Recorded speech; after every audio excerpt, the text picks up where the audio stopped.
gerbiami seserys ir broliai Aluje. Na, šiaip aš jau pagal tą visą pradinę tokią koncepciją buvau pasakęs, kad čia turėtų naujo buvo su Martynu, kada ir su Simonu bendravom.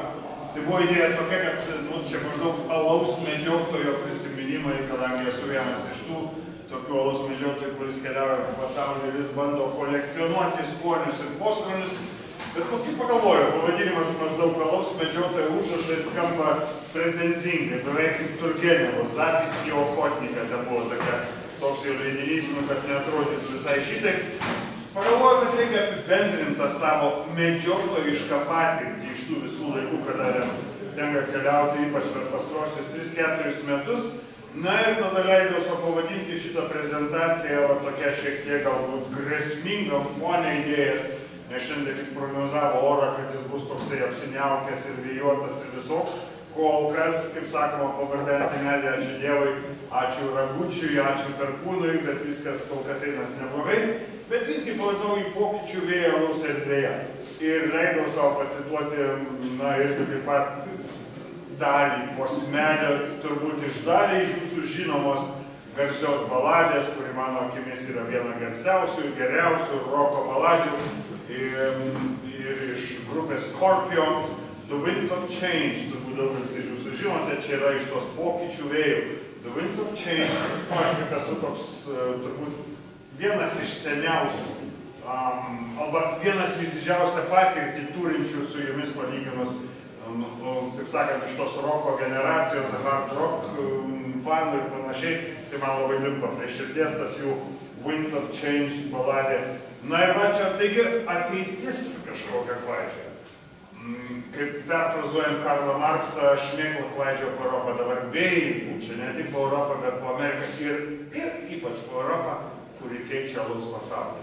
Aš turiu prispažinti jūs, mėly kolegos, na, prieš kokius 10 metų aš galvoju, kad aš, maždaug suprantu, kas yra alaus. O čia yra aukštutinė fermentacija, apatinė fermentacija, lagermėlės tos anos yra aukštutinės mėsas, na, yra lambiai, vis tiek aukštutinės fermentacijos. Man daugiau mažiau aiškiai ta klasifikacija. Kažkaip laikiau, kad jau pasaulis pakankamai aiškus. Deja, klystu. Ir turbūt dalis iš jūsų, kurie taip galvojate, irgi jūs klystat. Nes jeigu esat matę tą garsiai, čia pirmoji schema, ko gero iš viso, kada buvo suklasifikuotas alaus pasaulis, žinoma yra netobula, žinoma yra ribota, kadangi tuo metu, na, mūsų, čia mes galim didžiuotis, nes kilęs iš Lietuvos, taip sakant, šaknimis, jo senelis emigravo iš Lietuvos, šaknimis esantis Lietuvoje alaus Mendelėjevas, Michael Jackson, dėja, šiandien jau reikia pasakyti amžinatilsį, Michael Jacksonas, jisai pateikė tą pirmąją schemą, kur žinoma netobula.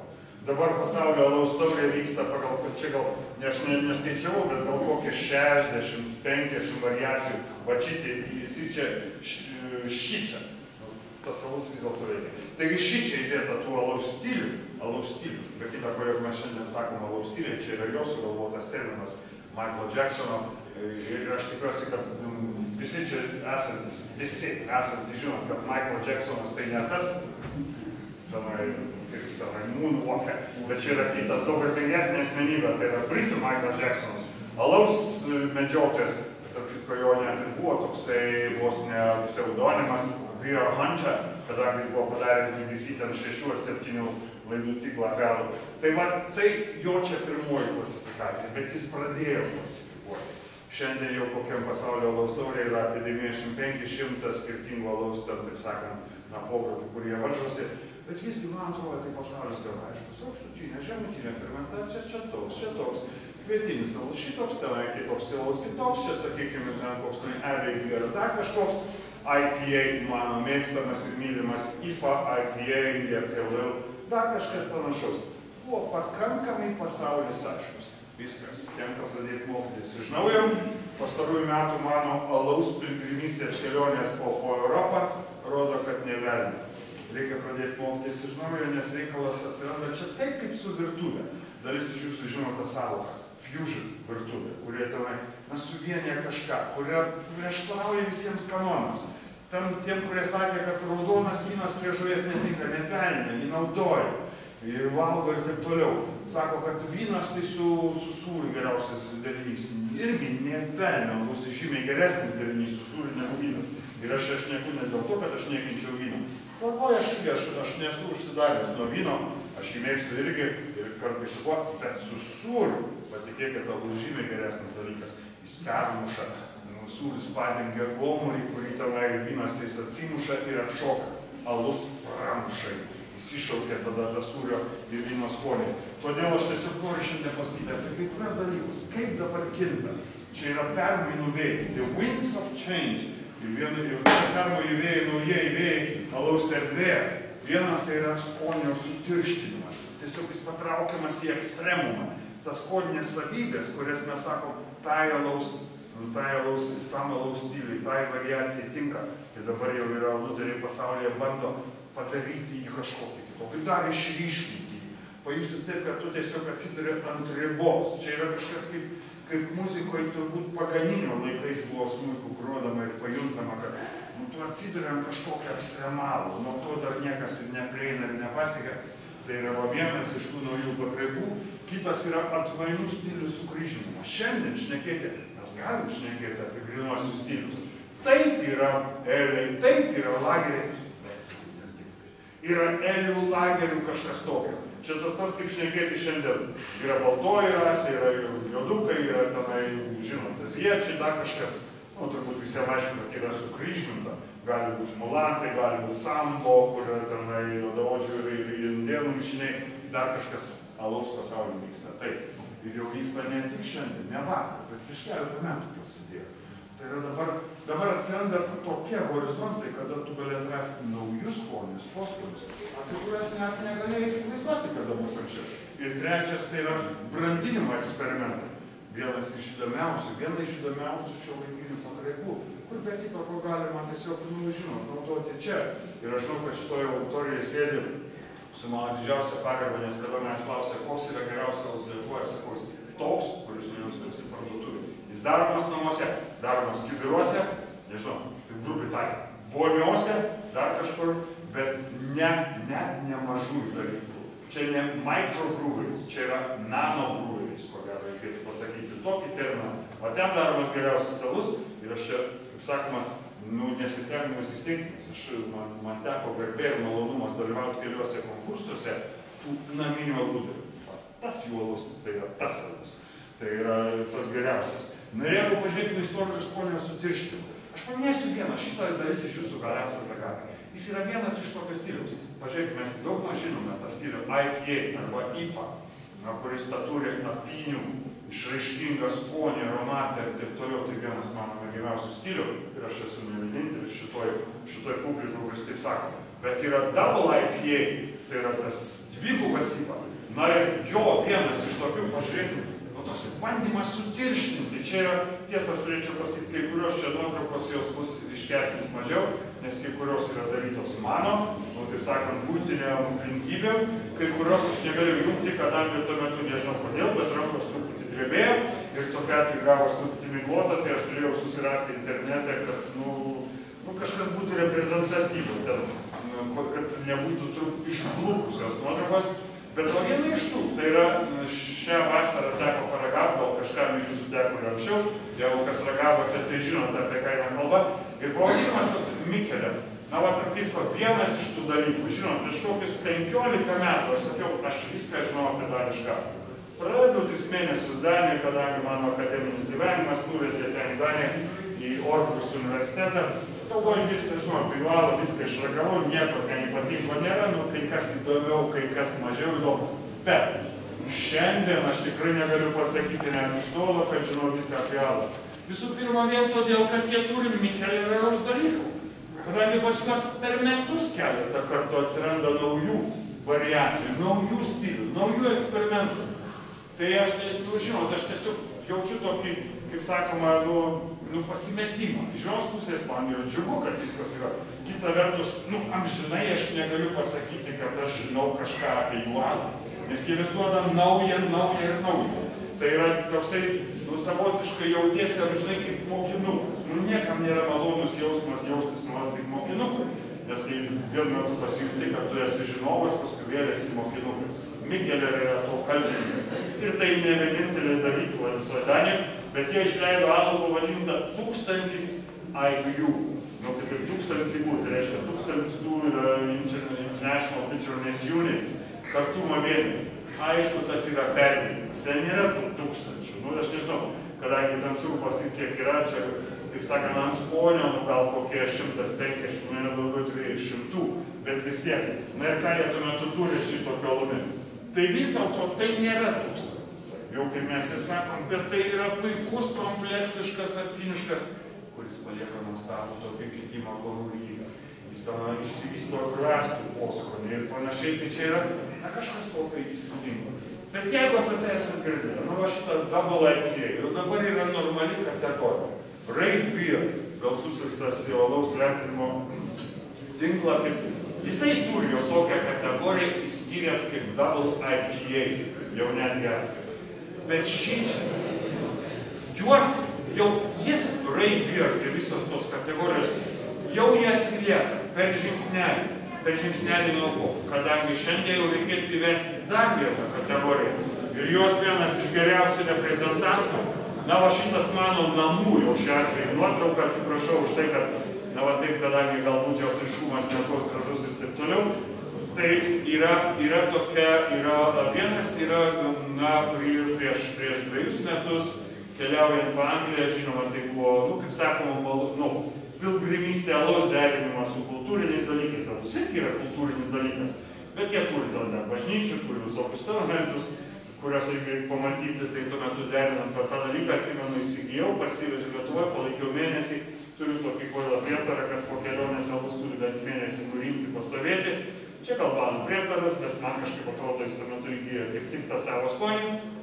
Tai man teko paragauti tokį mūr, kuris parašyto, nežinau, ką reiškia tos 3 JJJ, tos jo raidės IPA, na, 9,5 tikro, bet patikėjo mano poną įsipylęs va į tą nuo mano mėgiamą vokalą, kurį dalis iš jūsų pažįsta, man jis pats geriausias ragavimui, tai yra Juvelalaus vokalas, ten, nu, kaip sakoma, iš viso rinkinio dažnai aš pasirenku jį, tai jisai turėjo tokius apinius, tai jų aš paskui paskaičiau internete, net jie parašė, ką jie turi, čia yra. Trigubai yra tas klapumas visos, trigubas spalva ir daugiau negu trigubai apinių. Tai jau tikrai, čia yra toks koncentratas, čia galima sakyti, čia yra apinių nuoviras, sultys ar ekstraktas, kažkas tokio. Bet jeigu jūs manot, viskas, tai čia yra kartumas, nieko panašaus.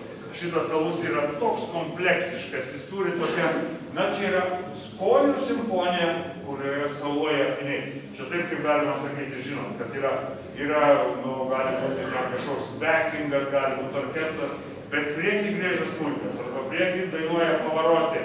Antratis jis nebenori, arba kas nors kitas, bet tai galima surasti, tai yra va čia viena iš tų tokių alaus skonio simfonijų, kuriame galima rasti viską. Jame ir savykmenis yra tas skonas ir kartu atsiranda tiesiog vos nejuodizuotas toksai apinių, tas muša, kuri paskui po truputį pasausėja ir vėl pasidaro į pabaigą tabako prieskonis. Padėkė, kad šitas buteliukas, mes tam savo prietelių, tą atsimenu, mes jį ragavom, tai jis turi 0,66 ir gerai prisimenu tą apimtį ir tada mes ten su juo praleidom gal 2 valandas. Nu 0,66 2 vyram, tai tikrai 2 valandas. Kadangi gurkšnį nuryji 15 minučių ir tu gali džiaugtis, kaifuoti panašiai. Čia yra alaus komunija. Jį to priemi ir tavo širdis uždainuoja, tavo visos organizmas pradeda išleisti iš vidaus kažkokius keistus garsus, kurių žmona neveda nesupranta, bet tai čia, žinot, kitas reikalas, tai va, ten yra toks yra, bet tai yra tiesiog gyvenimo džiaugsmas. Bus proga, paragaukite, va čia yra tas, ką aš pasakiau, paėmimas iki ekstremų tų apinių, tuo sustiprinimo stiliaus.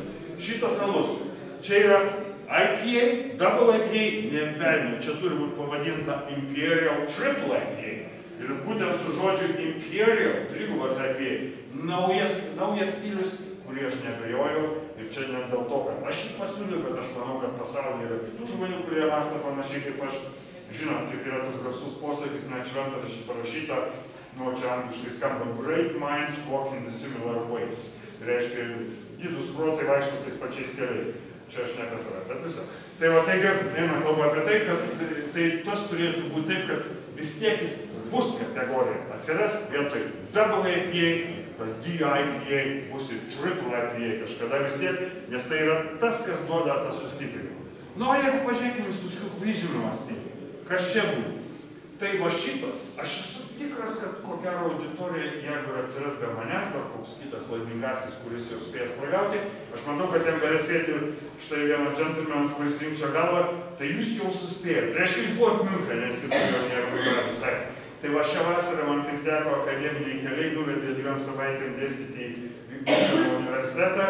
Ir, nu, aš prieš tai buvau Miunchene, aš tam viskas ok, aš myliu tą miestą, taip toliau, tai žinot, dėl to, kad ten nueini kur nors, taip pasiimi litrinį mas bokalą ir ten jau, taip sakant, jau tada po kokių 3, ten vis tiek jau tada namo grįžti pakelios nuotaikos, švelniai tariant. Na ir, bet visgi, va čia yra kitas daiktas, kad šiais metais jie padarė tą dalyką. Va čia yra stilių sugrįžimas. Nu, visi mes žinom, kas yra kvietinis alus. Kvietinis alus. Nu, marko, Weizen, Miunchenas, nuo ten kilė. Weizen kvietinis alus ne mažiau negu 50%, kvietinio salyklo, turi būti vėlgi ta garsioji Reinheitsgebot technologija iš 1516 metų, kuri galioja visoje Vokietijos teritorijoje, o prieš tai galioja net visoje Bavarijos teritorijoje, o prieš tai galioja Miunchene dar anksčiau, apie 20 metų, 1592, kada tu gali gaminti tik tai, reiškia, mielės, nu tiesa, apie mielės jie net neminėjo, nes tada neturėjo supratimo, kaip tos mielės veikia, bet salyklas vanduo apynių, bingo, viskas. Nu, mielės ten tada buvo laukinės, tuo metu dar, nu, ne laukinės, bet išraugo, va čia ką tik šnekėjau laukai apie tai, neateina iš kažkur, bet ten iš ankstesnių mėlių, kur prilipė viskas gerai, bet tai buvo sena technologija. Ir kvietiniams irgi taip nemažiau negu 50%, čia geriau įteisinta buvo ta technologija, visas tas ir jokių priemaišų, jokių, kaip vėlgi daro pridėti apelsinų ar žievelių, ar kalendros, ar kmynų, ar dar ko nors nieko. Mes visi esame pranti. Yra geresnis kvietinis alus, yra blogesnis kvietinis alus, yra toks, yra fantastinis kvietinis, pavyzdžiui, Miunchene jau kas būsit, paragaukit Andechsą, tai yra vienas iš labai nedaugelio 11 galimų kvietinių alų, jeigu bus proga, tik reiškia reikės pavažiuoti, sinuoti mašiną arba ten kažką, geriau ne mašiną, geriau kažkas kitas, vairuotojai, nes teks grįžti vis tiek jau. Taigi tokia, ten yra Andechso vienuolynas, kuriame verda savo alų ir galim ten maloniai praleisti laiką. Bet šika, va čia yra pats net pavadinimas, Hopfenweisse, reiškia apyninis kvietinis, butelios jo nėra, jis yra tik pilstomas ir tik pilstomas. Ir kur? Nu gal aš nežinau kur, bet ačiū Dievui pačiam centre Miuncheno, kai pasižiūrint į tą garsiąją katedrą, pasigrožėję visokiais judančiam figūram, sukit į dešinę už 200 metrų rasite ten praėję pro ratus. Yra Schneider, tas, kaip jis ten vadina, Schneider pub, na, ten ne pub, bet Brauerhaus turbūt ar kažkoks toks, kurio ten visų metų pilna žmonių, bet užėję, paragauk, tai yra kažkas tokio. Čia yra mano paveiksliukas iš to, ir štai ką jie ten, kas ten yra. Čia yra Weizen ir IPA mišinys. Tai gali būti, kaip čia gali būti? Gali. Visų pirma, jie abu yra aukštutinės fermentacijos paviršinės, nu, aišku, kvietinė visi paviršinės, bet tai yra kažkoks įdomus derinys, nu niekas negalėtų pagalvoti. Britų tas IPA, tai yra jau vis tiek miežinis alus ir taip toliau, o čia yra kvietinis. Bet pagal savo tą visą apyniškumą, ir va tai yra, aš tiesiog pacitavau, ką rašo tuo metu savo valgiaraštį tas Schneider-Weiss Brauerhaus. Jis rašo taip, Einhopfiges Feuerwerk. Aš atsiprašau tų, kurie geriau išmanot vokiečių kalbą, mano vokiečių kalba yra atėjus tik tai iš tarybinių filmų, žinom, kur Hande Hochten ir taip toliau, panašių ten, nu tiesa, po to aš jau šiek tiek daugiau žinau, Lybedėjus, ten dar kažkokio, ko nebuvo tarybinėse filmuose, nes tą gyvenimą prireikia, ypač Vokietijoje, ir ypač Nochheim Main, bet tai va, štai va čia yra, tai yra tikrai, tai yra apynių fejerverkas, tai yra sprogimas burnoje. Ir malonus sprogimas. Jis suderina tą kviečių, gvazdikėlį, tą prieskonį, tą žaliųjų obuolių prieskonį, kartu su apynių aromatiškumu. Aišku, jie naudoja Hallertau, kažkuria aišku Hallertau atmainų, daugelis jūsų tai geriau žinot, kad tos reikalus nebes, bet atpažiūrėkime, ką jie rašo. Ein ganz neues Weissbiererlebnis. Reiškia, tai yra visiškai naujo stiliaus kvietinis alus. Naujas stiliaus kvietinio atmaina, čia jau net ir mano vokiškų vargingų žinių užtenka, kad suprasčiau tą pranešimą. Tai vienas iš tų stilių mišinys.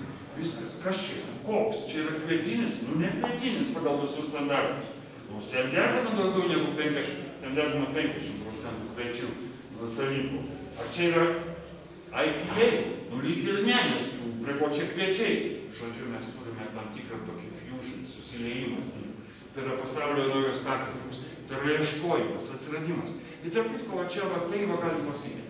Gerai, mes šnekam kartais dalis iš jūsų, gal čia ne.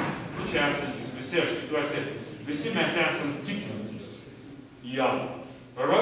Tai yra svarbiausia. Nu, tai ne tai, kad, pavyzdžiui, rytoj šnekam koks skeptikas, sako, ai, kad palauk, galus tai yra plebėjų dalymas. O vynas, tai ką, aš kaip prisimenu, ką čia studijų, mokyklos laikus už kampo, laužant butelį vyno, tai buvo visai kitoks vynas.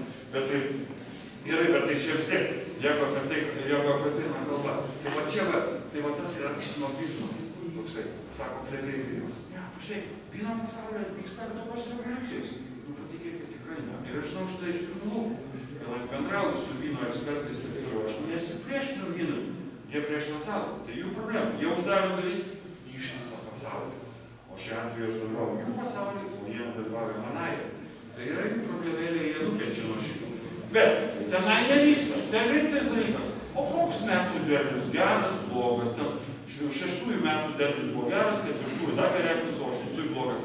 Vienintis dalykas. Čia mes grįžtam. Mes išrandam. Paskutinis, ką jie padarė vyno pasauliu, tai buvo rožinio vyno sukūrimas. Portugalas sukūrė tą rožinį, kuris buvo tarpinis tarp raudono balto. Į Portugalų pasaulį mažiausiai naudoja rožinio vyno, ne tik jie sukūrė, bet kitiems. Bet šiaip ar taip bebūtų, tai va čia mes turime kažką naujo. Žingsnius, lydimą, ieškojimą naujovės. Va čia vyksta veiksmas. Čia yra vyksta veiksmas, kaip yra turi tokie amerikonai išsireiškimą, žinom. Tokį populiarų. What's cooking? Reiškia, kas vyksta. Šiandien jis turi būti pakeista. What's brewing? Žodžiu, kas verdamas, kas alus tas verdamas. Nes tai yra tikras gyvenimas, kur vyksta, o ne kažkur tuose kituose. Kitas alus suvirškinimas. Sukryžminimas, prašau. Ne suvirškinimas irgi yra. Bet sukryžminimas. Va čia iš mūsų pažįstamas. Čia aš nesiruošiu to pasakyti kažką daug šnekėti. Visi žino, kas yra Dievas. Dauguma žino. Čia yra belgų išrastas tas champagne beer ir taip toliau, kuris taip, jisai brandinamas Reimso rūsiuose, porą metų. Yra visos tos procedūros ale šampanės. Net Lietuvoje galima rasti, bent jau būdavo galima rasti Renė bare, kuris yra, restorane, kuris yra Vilniuje. Žinoma, tiesa, čia buvo pirmasis tas šampanės salus. Kitas yra, pavyzdžiui, man visai patinkantis, kuris iš to paties miestelio. Čia viena iš įdomybių. Miestelis didumo kaip Kėdainiai ir jie gamina šampanį alų dalį. Tai yra Malheur, mano, pavyzdžiui, mėgiamiausias, tai yra Malheur Dark Brut, va tas trečiasis, kurį jūs matot. Tai fantastinis. Paskui yra Rouge Prestige, kuris yra sekė įkandam, bet kuris nėra tokios klasės. Aš ne apie juos. Bet, mano ponas ir ponė, apie kitą. Šiandien. Kur? Gerai, belgai ir eksperimentatoriai visada dėjo į alų ir tą, ir aną, ir bandė šiaip ir kitaip. Jie buvo tie, kurie bandė ieškoti, groti alus. Jie nebuvo užsidarę į tradicijas. Nebuvo užsidarę į tradiciją taip kaip vokiečiai su savo alaus grynumo taisyklė. Tik salyklas, vanduo, apyniai ir mėlis. Šiais laikais jau ir mėlis, kaip sakiau, truputį pakeista. 1516, kada buvo tas įsakymas ar įstatymas apie mėlės nešnekėjo. Tuo metu, bet dabar jau pasako, ir mėlis. 4 komponentų ir nieko daugiau. Belgai visada improvizavo. Dėdavo tą, žinom, Krikas, Frambuas, tenais koks Hogartenas, kuriame yra ir kalendros, ir apelsinų žievelį, dar specifinio apelsinų žievelį, ne bet kokiu, ten kažkurios rūšies. Ir dar ten kažko, dievai žino, ko mano tos prieskonių, aš kaip aš asmeniškai manau, kad tai yra kvina, bet jie neišduoda, čia jų receptas, čia taip kaip su Coca-Cola, kažkada išslaptins. Bet tai taip, bet visgi, apie vokiečius, mes galvojame, jie turi būti tik tiek ir nieko daugiau. Tarp kitko, kalbant apie tai, žinot, sunku patikėti, gerai. Miunchene dabar aš šneku su savo kolegomis tenai, kurie buvo važiavęs, sakau, o čia taip, jie visi žavisi savo miuncheniško alumi. Gerai, jis yra okei alus, aš nieko prieš neturiu. Kaip sakau, yra gerai, kai kurie ypač kretinukai, tai iš vis geri, panašiai, jie turi to savo Big Six, tos vadinamos, kur ten Špaten, tenai, Hofbrauhaus, Franciskanė, tenai ir panašius, ten kiek tada 6 išvardinti dalykus. Ir tai yra jų bėda. Jie turi neplogalų, jie nemato nieko pasaulio aplinkui. Aš užsiminiau tenai apie Raubir, mano dievinamą Banderbalą, pirmą kartą pasaulyje. Pirmą kartą visi, nei vieno nebuvo, kurie apie jį girdėjo. Gal kokių žmonių kompanijų šnekėjo. Ir nekokių snarglių, atsiprašom, kuriem ten dar pienas nežuvo. Ne, žmonės, man amžiaus, pirmą kartą čia pat, Frankonija, čia pat, Bandergas. Jie nežino, kadangi jie laiko, kad tai yra geriausias saugus, viskas. Tai yra jų problema. Čia yra problema, kai turi per pakankamai gerą, tada nematai pasaulį. Bet visgi, Vokietijoje ir kur, ne kur nors kitur, bet būtent Vokietijoje atsiranda šampaninis savus manai, tai bet net ir tiek. Atrodo tokie tradicionalistai, laikant, kad jie turi geriausią. Ir šią vasarą paragavau, tarp kitko, tą Miuncheną būdamas, jis net ne Miuncheną gaminamas. Jis yra Siltenhopfen alus, toks Siltenhopfen, jo pavadinimas. Ir tas Silten tai yra nuo salos pavadinimo, kur yra ten Flensburgo sala, kur yra šalia Šlesnikovo Holšteino, tenai apskrityje.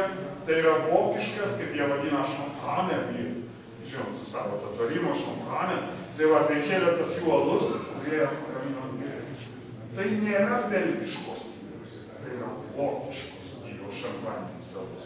Tu tiesą sakant, aš ilgą laiką galvoju, viešpatį, ar verta ar neverta paragauti.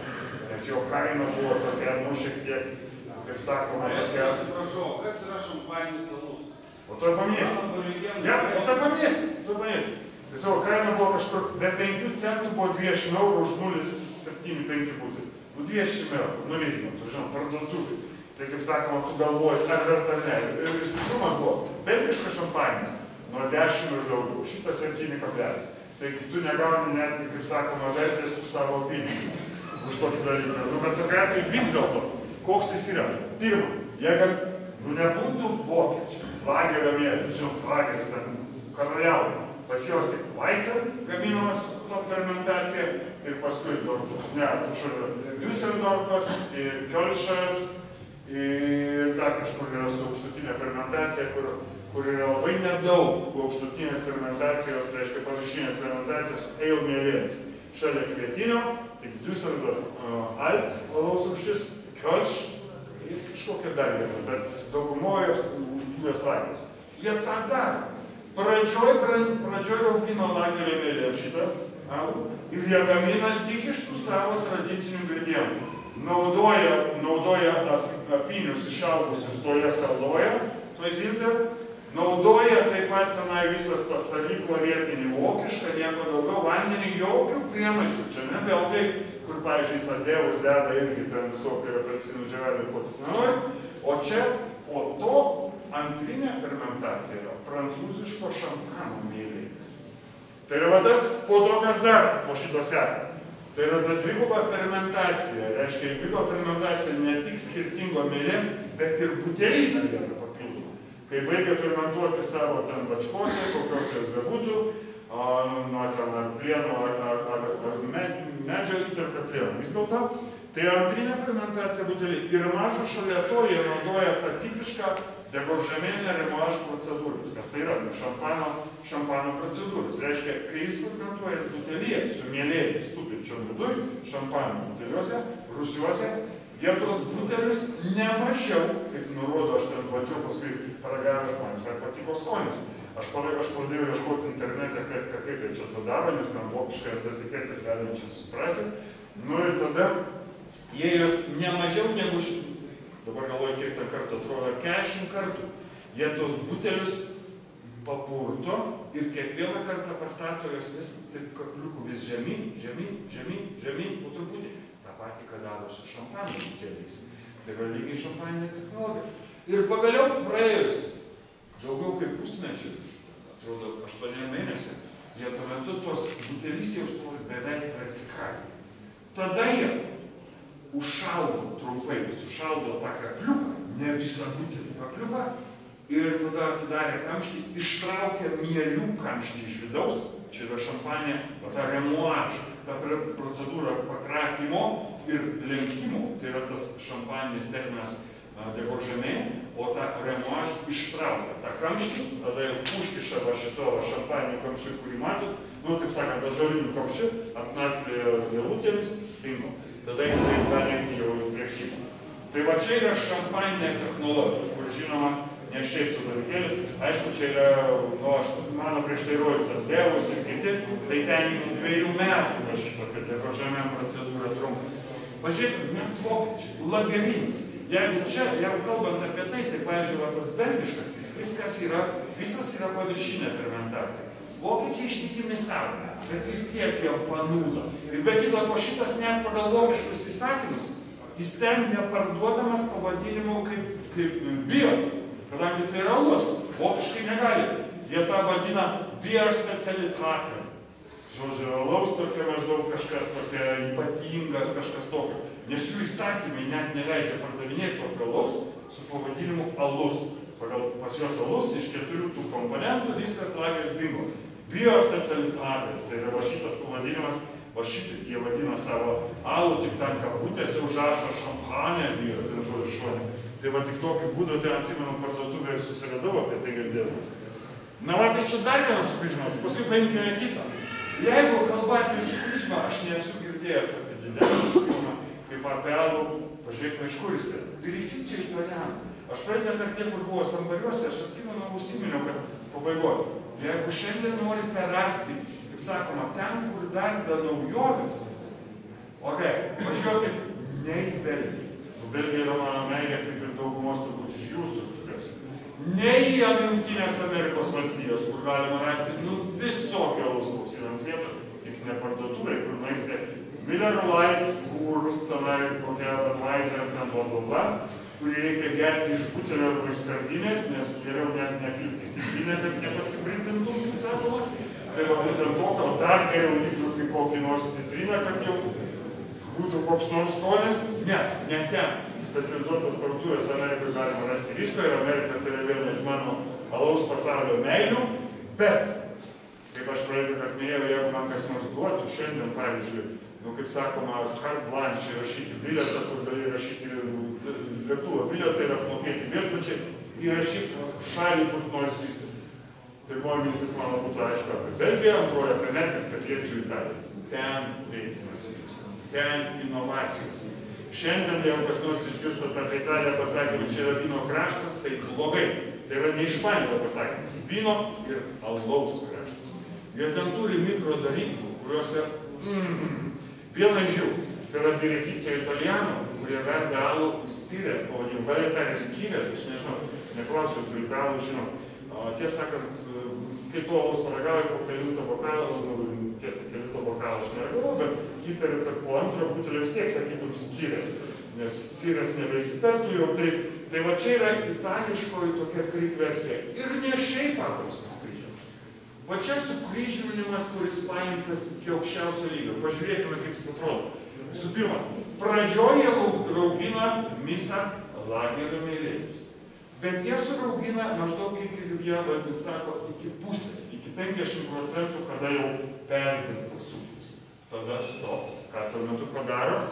Jie įpila į jauną, va čia toksai va tas stilius, kaip panašiai kaip Rodenbach Belgijoje darė, vis sumaišo tokiu, žinot, tą ispanai vadina, kaip jie tą vadina savo brandį, kaip jie gamina, Solera stilių, kada jauną atmiešę su senu visą nupila seno brandžio ir įpila jauno brandžio, vis taip dešimtadalis, tai yra Solera stilius, tas toksai ispaniško brandžio, kažkas panašaus yra daromas Rodenbach Belgijoje, garsusis alus Rodenbach, daugumai iš jūsų gal esate ragavę, net Lietuvoje galima nusipirkti Bio Barrel Rodenbach, kuris yra maždaug 25% seno, 75% jauno plius minus, 8% tiksliai neatsimenu. Pačioje Belgijoje pabandyti įsigyti Rodenbach Grand Cru, kuria atvirkščiai yra kažkur apie 70%, 75% seno, o 25% jauno. Žemsto teistojui tai bus iššūkis gomuriai, nes tai bus tokios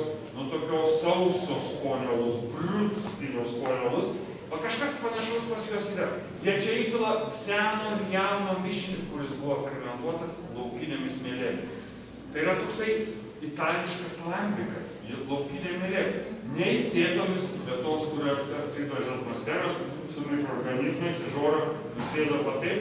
Ir dar mažo to, tas alus buvo užpiltas, o šitas, kuris naujas įdomas, jis buvo užpiltas ir palaikytas 3 mėnesius, ne mažiau, dažniausiai, kaip sako, jie ten dažniausiai laiko 4 mėnesius ant vyšnių. Bet jau šiuo atveju ne ant belgiško stiliaus vyšnių, kurie naudoja savo laiku, ne kažkokį itališkų vyšnių. Žinote, italai vis tiek laiko, kad jų vyšnios neblogesnės.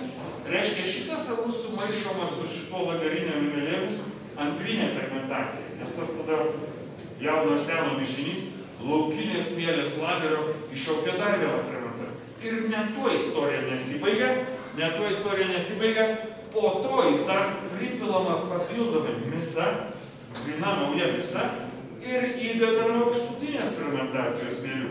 Pažiūrėkit, tai kurios stiliaus šitas alus yra? Lageris, elis, nei tas. Lambikas irgi ne. Žodžiu, čia yra 3 stilių kryžminis dalykas, apie kurį aš kitą tokią analogą nesu girdėjęs. Ant šito alaus butelį pavyko nusipirkti Milane, ten, tiesą sakant, už kainą tokią, kad iki šiol aš, kaip sakoma, stengiuosi savo užmiršti ją, bet kuriuo tai buvo to verta. Buvo to verta vien dėl to įdomu. Nu gerai, sakykim taip, jeigu aš paragaučiau kokį nors ten Boons Old Creek, kaip gali nusipirkti Belgijoje, arba to paties Cantillon Creek, kuris, daugumai jūs esate ragavę Briuselį, kur lankėsi, galbūt jis tai kaip krikas geresnis, bet kaip alaus pasaulio įdomybė kryžminės fermentacijos, 3 susikryžminamas mielių, na tai šitas yra unikumas. Ir kur jis gimė Italijoje, ne kur bus kitur. Parodė, tai manau.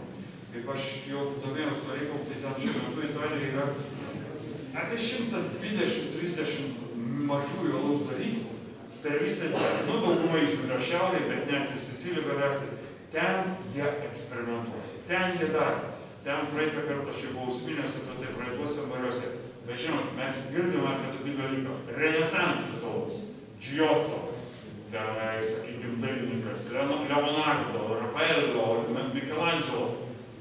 Ten dabar yra pilna visokių vietinio alaus Leonardo, Michelangelo ir Rafaelio. Jie yra alaus pasaulio Michelangelo, tai ką jie daro, nes jie eksperimentuoja. Jie bando išgauti. Na, aš čia neįtraukiu į tą prezentaciją, nes ne visai kitų, bet vienas iš nuostabių alaus rūšių, kuri gaus stilių, atmainų, kurį verta paragauti, nes jis faktiškai, kiek man žinoma, pasaulyje yra vienintelis.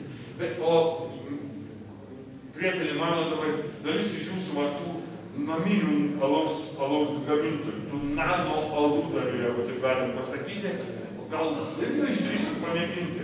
Tai itališkas alus vadinasi Chiostro, toksai su Maltos kryžium ant etiketės, lengva atpažinti, Maltos stiliaus kryžium. Ką jie daro? Jie apynę įdeda truputį, bet nedaug. Jie tą skonį, kartumą ir taip pat šitą, na, kaip čia tą konservaciją išgauna pelynų pagalbą, su pelynais, pelynų alus.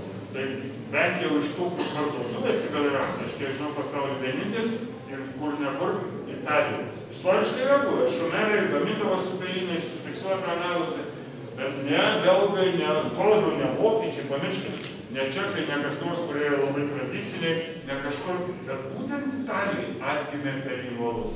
Tai va vienas iš tų tokių irgi, kuris turi nuostabaus skonio ir panašiai. Na ir be kita ko, dar jis baigiamas po viso ko, dar baigiamas fermentuoti butelyje. Jį palaiko 4 mėnesius, tik po to išleidžia į rinką buteliuose. Jis pabalė, žodžiu, neaktyvas fermentuojasi. Dar galutinė fermentacija, refermentacija, po viso to praeitos sudėtingos įsileidimas buteliuose, tai todėl nešėpsus yra ir tokia kaina, kad, kaip sakoma, kišenė pajunta. Apie brandinimo eksperimentus. Dabar dalis iš jūsų galbūt galvoja, aš turbūt sumaišiau skaidrės. Ką aš čia įkišau? Viskius padarys, ar ne? Na, tarp kitko, šiek tai mano įsitikinimu giliau žmogus, kuris myli alų, jis negali nemylėti tikro brandinto, nemaišyto, ne blendo, bet kokio, tokio kaip škotiško, airiško ir daug dalio amerikietiško, kitokio viskio. Natūralus. Kodėl? Kadangi viskis yra alaus sūnus, kas yra taip, kaip konjakas yra vyno išvestinė, panaudojant matematinį terminą, taip, kad tai viskis yra alaus išvestinė pribrandinama. Ir turbūt tie, kurie bent kiek domitės viskiu, Tai važinėtum pastebėjot, net ir duty free parduotuvėse yra parašyta Port would finish, Madeira would finish, kur nors. Ką tai reiškia?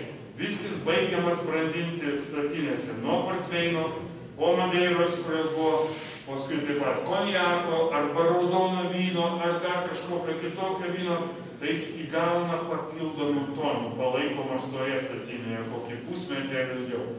Žinot, tai yra viskio pasaulio. Tai atėjo į alaus pasaulį.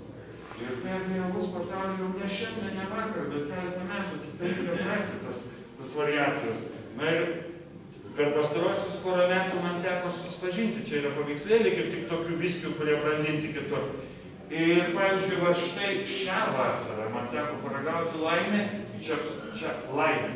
Čia aš esu dar kartą pasimetęs. Prieš kokius 3 metus paklaustumėt man, išvardinti savo 5 mėgiamiausius alaus pavadinimus ir panašiai. Būčiau lengvai pasakęs, kaip sakom, vidurinio tiesto žadintas. Tas, ten panašiai, galbūt ten dėl pirmos vietos ginčyčiaus, kaip sakoma, 3 pirmos priekį ar panašiai, bet pakanka. Šiandien tai yra blogai. Man savotiškai, žinot, maždaug kaip religingam žmogui staiga žlunga ir religija atsiranda kitas pranašas. Ar kažkas tokio. Tai yra tas poreikis. Nes atsiranda tokių, dėl kurių šiandien aš vėl kalbėdamas, aš atprašau iš karto, turbūt dalis gal neprimatos, nes jau pradė jaustis Pavlovo šuns refleksas burnoje, įsipilda seilių ir taip toliau, jau čia vos netikšta aplinkui, gal tą progą reikia ir nuplauti, nes jau iš tikrųjų pradėjo jausti. Tai va dabar, irgi ten už kažkokią katastrofiškai baisę kainą, bet nusipirkau, jau net aš neatsimenu, nes išbraukiu iš atminties iš sąskaitos ir iš visą kitą, kad kartais žmona nesužinotų, bet iš tai va šią vasarą pavyko Belgijoje ten atrasti vienoj nedėlį parduotuvėlį. Ir buvo serija, o tokios kažkokios anksčiau negirdėtos, kažkokios tokios dalyklos Embrasis, kur ten buvo tokia. Ir vienas iš jų, kadangi aš esu vienas iš tų fanų, tokių, žinot, rūkyto ir panašiai, ne tik alaus, bet ir viskio, pavyzdžiui, taip sakant, mano mėgiamiausias yra Artvegas, tas, kas iš jūsų esate gavę žino, apie kai eina kalba Artalis, ir Lagavulin, Latroj. Tai va, nuo to man parūpų paragauti, prašyta, pinti daug, reiškia visus durpinis ašalas.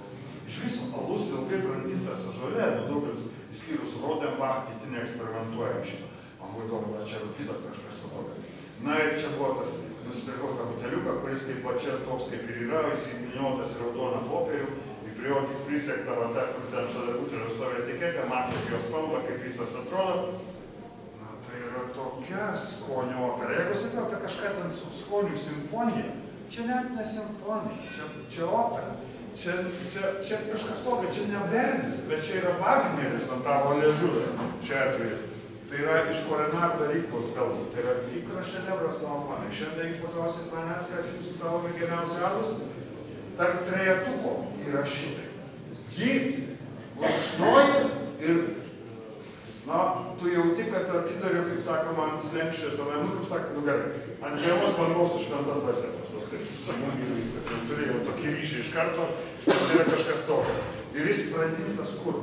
Jis yra brandintas airiško Connemara viskio, tai vienas iš airiškų nedaugelį maltų viskį statinėse. Žinot, aš net nešnekėsiu. Man užteks parodyti va tai, ką apie jį rašo toje kortelėje, kurią čia matot dešiniam kampe. Pažiūrėkite, kaip jis aprašytas ir man to užteks, kad jūs perskaitytumėte. Viskas, kas čia rašoma, yra tiesa ir daugiau. Jie nesugebėjo dar išreikšti skonio raidėmis ir žodžiais, bet sunku pasakyti žodžiais, dėl to aš tik tai pateiksiu, kaip aprašytas, pažiūrėkime, kaip jis yra. Jis palaikomas 3 mėnesius Connemara viskį, paskui tas siunčiamas, gal jie toliau brandina viskį. Čia yra tokia perfect marriage šiuo atveju, tokios tobulos vedybos tarp viskio ir alaus. Jis turi tą tokį įdomų durpinį prieskonį, va tokį, kokį aš, kaip sakoma, labai mėgstu viskyje, tam škotiškam viskyje, o tokiam kaip Lagavulinas, pavyzdžiui, tas, tie, kur jūs ragavęs, tai žinote, apie ką kalbu.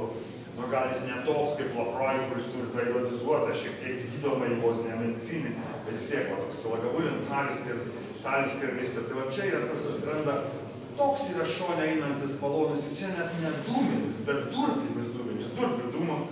Na ir tai yra kažkas to, kai dėl to ne šiaip su jis ten laimėjo vieno iš to Zytos, tai yra tas vienas iš garsių tokių alaus konkursų, kuris pas mus čia Lietuvoje joks alus dar nelaimėjo, bet tai mes skiriamės kitaip konkursų medaliais, čia Švyturys arba Kalnapilis panašiai, bet visgi, tai čia kaip sakoma, aš visai nesistebiu tai vertinimu. Tai vienas yra šedevras. O tikrai, yra geras alus, puikus alus, nuostabus alus, yra šedevras. Tai yra vienas šedevras. Paragaukite, jeigu kada teks proga, patikėkit, ir ten geriausia parsinešę butelį namoje, jeigu ten kur nors per kelionę parsivešit į Vilnių ir panašiai, palaikykit bent mėnesį, kol jis nurims. Nors sakau, aš čia turiu tokį durną prietarą, man atrodo, gal ne durną, gal kaip tik gerą, bet man atrodo, kad alus turi pagulėti, nurimti po kelionės ir taip toliau, kada įsigys, taip grįžti į kondiciją. Bet tai yra kažkas fantastiško iš tokio. Na, kitas dalykas irgi, kuris šios vasaros mano pažintis ir labai rekomenduoju visam. Aš jau anksčiau žinojau, labai, kaip sakant, gerbiau Panekot alaus to seriją, nes ten visą laiką gamina tą savo vintage, alų įvairių metų ir panašiai. Bet čia buvo Grand Reserve alus, kuris pats pavadinimas mane patraukė, toks mažas buteliukas, 033 Grand Reserve. Ir čia 2008-ųjų, šiais metais, kadangi tai tų metų, žinot, apie alų reikia jau nebegali pasakyti, o geriau talų. Čia panašiai kaip tie vyno gerbėjams, kurie pasako, turi pasakyti. Ten koks nors, žinot, Chateau Lafite turi tų metų. Tai yra tam tikros skonio. Chateau Lafite kitų metų jau kitos skonio. Panašiai čia. Va kai kurių dalyklų alus, jis turi būti tų metų gamybos. Tų metų toks, tų metų kitoks. Ir va šitas Panekot Grand Reserve, tai yra vienas iš tokių nuostabių dalykų, jis irgi yra 14 mėnesių, tai privedėmėsi net į skaičių, prancūzišką mažolę. 14 mėnesių brandino prancūzišką mažolę ir paskui dar 8 mėnesius Kalvadoso. Čia yra tas Kalvadoso pabaiga, Kalvadoso užbaigimas, kuris išgauna specifinę skonių gamą. Tai dar viena iš tų skonių operų ir panašiai. Irgi nuostabus, kuris turi savyje ir vanilės atsiskleidžia. Ir taip pat gali atrasti tenai tokių šokolado, belgiško šokolado, tokių žinom, juodo šokolado, ne pieniško, pamirškite, ant kokių taip 70+ % turi būti būtinai, kad išgauni razinų skonis ir kažkokia tokia, žinom, tokia maždaug įdiržusio balno odos. Tiesa, aš nesu ragavęs įdiržusio balno odos, bet maždaug taip kaip įsivaizduoju, kad tai yra kažkoks panašus toks aromatas ir skonis. Turi savyje tokią dar vieną skonių gamą, dėl kurios galima, kaip sakoma, paragavai ir jau gali numirti, nes jau to ir užtenka, nes jau gyvenime patyrė kažką nuostabaus, bet jau numirsi su kažko geru burnoje. Tai, na ir išberti dar po toliau rastą butelį, bet turiu prisipažinti atvirai, neištempiau, taip sakant, 3 mėnesių išsaugojau, vis tiek, per daug norėjęs jau, pasiskaičius tą visą, kas ant tos etiketės rašo, apie tos 14 mėnesių, 8 mėnesius Kalvadosą. Ir aišku, reikėtų pabrandinti, bet jau čia matyti reiks kitą kartą, kai nuvyksiu į Briuselį, pabandysiu vėl surasti, parsivešiu kelis buteliukus ir jau vieną iš jų, kokius 2-3 metus, gal ir daugiau palaikysiu, nes tikrai vienas iš tų, kurį verta išsaugoti. Ir nesvarbu, ką jie ten rašo, best before, po kokių 3 metų, porą metų pridėjus, niekam blogiau nenutiktų, kaip tik geriau. Tai dar vienas iš tų brandinimo eksperimentų. Na, porą tokių, noriu nurodyti tokių dalykų, kur aš smulkiau net nebešnekėsiu apie juos. Bet žinot, po to, kai pamatai apie tos brandinimo eksperimentus, pradėjau raustis internete, ieškau to, kas dar yra, nes, kaip sakoma, atsiveria apetitas, nes jau noris daugiau tų tokių įstabių įspūdžių. Nes čia, tas alus, kur prieš tai sakiau, prieš tai ir dar prieš tai, žinot, tai, kadangi čia ne vien vyriška aplinka, tai aš truputį atsiprašysiu, dailiosios pusės, bet tai yra alaus orgazmas, kuris jau, kaip čia pasakius, netgi geriau negu seks orgazmas, bet kai kuriais atvejais, priklauso, aišku, nuo partnerės, bet vis tiek, čia tas reikalas, kad jis tai yra sukuria tą įspūdį. Ir va čia yra keletas, šitas suragatas, va šitas yra brandintas irgi viskio statinėse, jis netoks kietas ir netokio galingo skonio, kaip man anksčiau minėti, nes čia kažkoks toks viskis, kuris ten neškotiškas, aš nežinau, jis neturi tų durminio prieskonio, tokio durpinio. Tačiau, pavyzdžiui, va toks, apie kurį esu skaitęs, nesu ragavęs, nesvarysiu. Tai viena iš mano svajonių. Aš radau, jis atpiko Ray Beer, man atrodo, turi 100 iš 100 balų. Įsivaizduokit, tai jau yra 100 iš 100. Turbūt tokių variacijų nedaug. Ir va čia tas yra Bourbonio, matote aprašymą, kad yra 50% ten kažkoks cream stout, specialus kitas 50% kitas, ir jis yra brandintas Bourbono statinėse.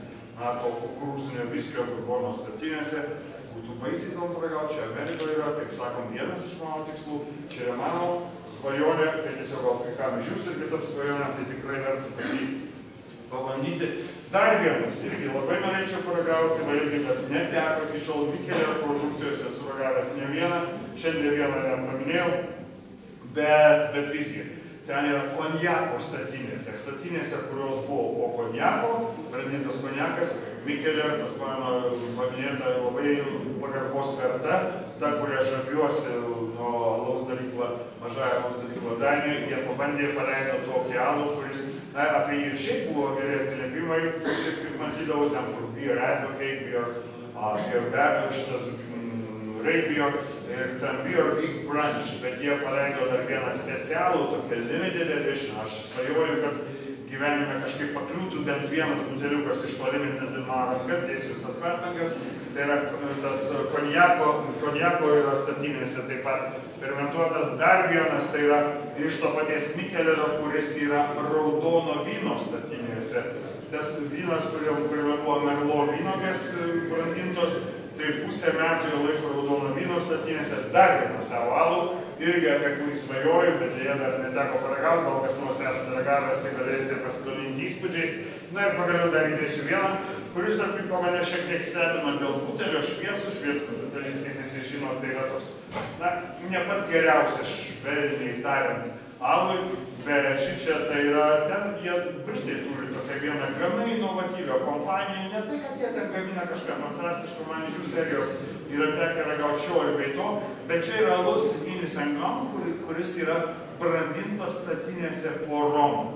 Pagalvokit, kiek yra visokių variacijų, pažiūrėkite, burbonas, tas, aš dar negirdėjau apie alų, kuris būtų brandintas Portveino buvusios statinės, gal toks yra, tiesiog aš negirdėjau, Madeiros statinėse, dar kur nors kito vyno, nebūtinai merlo, šardonės statinėse ir panašiai. Tai yra pasaulyje atsiveria alaus pasaulyje atsiveria tokios galimybės, tokie nauji vėjai, kurie gali mus nupūsti, kaip sakoma, žinot, sky is the limit maždaug, tik dangus yra tas, kas virš mūsų, kas gali apriboti. Ir todėl dar kartą, va, tiesiog pabaigdamas, ką aš nekėjau, apie tos pokyčių vėjus alaus pasaulyje, tai norėčiau paskelbti šiuo atveju, aš nežinau, kieno čia autorinis posakis yra, nežinoma kažkokia išminčius, bet jis buvo išmintis, kuris pasakė, kad kartais tuose pokyčių vėjuose mes galime atrasti savo tikrąją pakraipą. Na, jeigu ne tikrąją pakraipą, tai bent jau tikrąją meilę. Čia, aišku, nėra rekomendacija pamest dabartinius žmonės ir ieškoti kitos, bet tiesiog, nu, kartais tas taiko taip, kad gali atrasti tikrąjį dalyką pokyčių vėjuose. Tai aš to ir norėčiau pabaigti, mano mėly kolegos, ačiū Jums už klausimą.